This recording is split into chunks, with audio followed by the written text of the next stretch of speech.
How about an interesting VR game that good old LeVar Burton was playing with Jerry Ryan in that video? Mm-hmm. Was there another Star Trek guy in there? I didn't recognize. There was, and I can't remember who it was, but 7 of 9 was there, and Geordie LaForge was Geordie there. LaForge. So. Butterfly in the sky.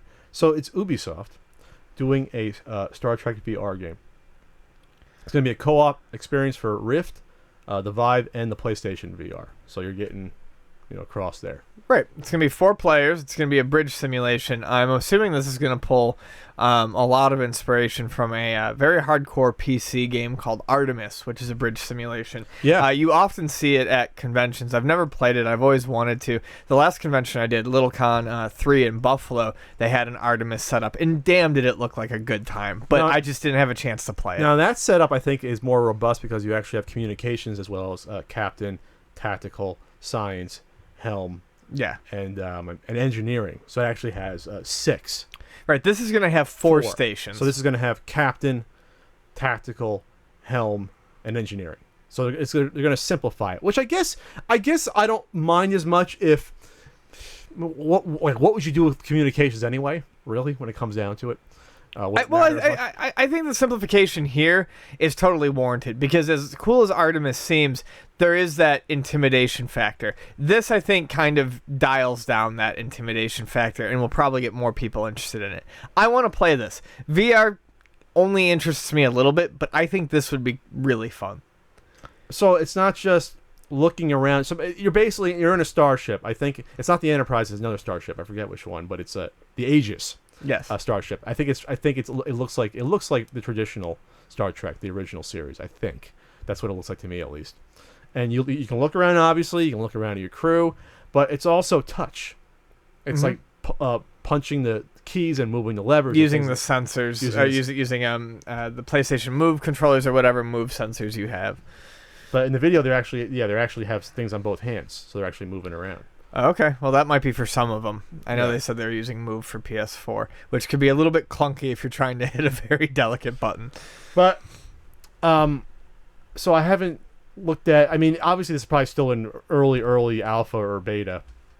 What's going to make or break this is, will the individual stations have to, what will their roles actually be during missions? Will it just be to follow orders and press things when they're supposed to, or will they actually have to problem solve on their own? Will they be getting their own readout that they have to decipher? Say it's I don't know. Say they get information coming in. Oh, this happened to the hull. We have to figure out how to do it, or just following orders. You know what I mean? What it comes down to is they're going to have to get information about certain things before the captain does, so that they can have a meaningful role in the game. If it's just the captain telling them what to do, that's not fun.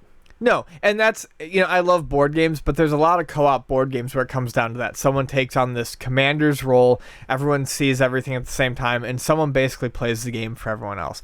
This, I would hope, is going to be smart enough to avoid that. And someone is going to see something first. Someone's going to see that something is damaged before the captain sees it and makes a suggestion, and then the captain can react to it. But there needs to be a very good amount of interplay here, as opposed to just falling in line.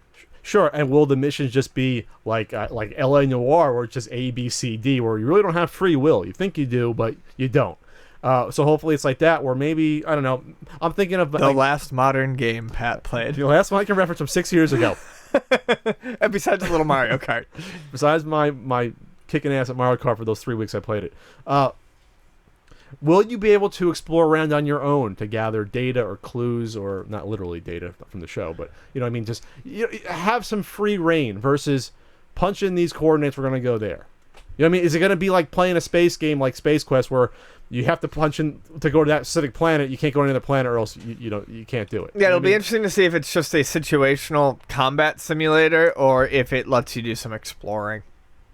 Either way, it'll be a good start, though, either way. Of all the VR games that have kind of been mentioned, this one strikes me as being potentially the most interesting. Because this one is like the fantasy of a lot of people. Well, and as far as VR games go, with head tracking and things, this is one where you're going to need some quick reflexes. You need this to feel natural to be able to interact on the fly. Whereas if you had this in a controller, especially if you're looking at like a keyboard, like on a Star Trek ship, a controller is going to be an absolute nightmare to play this game with. So I feel like the VR aspect of this is not tacked on, but actually necessary.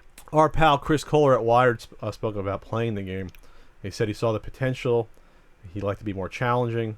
Then he said he saw one interesting moment. At one point, another player wasn't sure what to do and turned her palms up in exasperation while staring at the console because she had whatever trackings on her hands. He saw her do that. Oh, He saw it like this. that's pretty cool. So that's pretty cool, yeah. He said, I looked over and saw her do what do I do pose, clearly mimicked in the virtual world, since the Oculus and the touch controllers were tracking our head and hand movements. You could visually interpret the emotions of a real person in virtual space. That's pretty cool. Yep. That's really cool. Yep, I think that's very neat. Now, if you could go to the captain's room and have some Earl tea, maybe, and relax. I love Earl Grey. And I'm not going to lie, my interest in trying Earl Grey started with Captain Picard. Really? Because he had because my dad and I were watching it one day, and I was younger, and I've always loved tea, and he was big into Earl Grey hot. I'm like, I want to know what Earl Grey. My dad's like, oh, it's good. So they bought some the next time they went to the store. I'm like, it's like my favorite tea to this day. Now this is gonna blow your mind. You start with this Star Trek Bridge game, then you move to a holodeck game, VR on top of VR. Yeah. And you can die. Ooh, both ways. Oh, I'm gonna buy that day one. Let's do it. All right.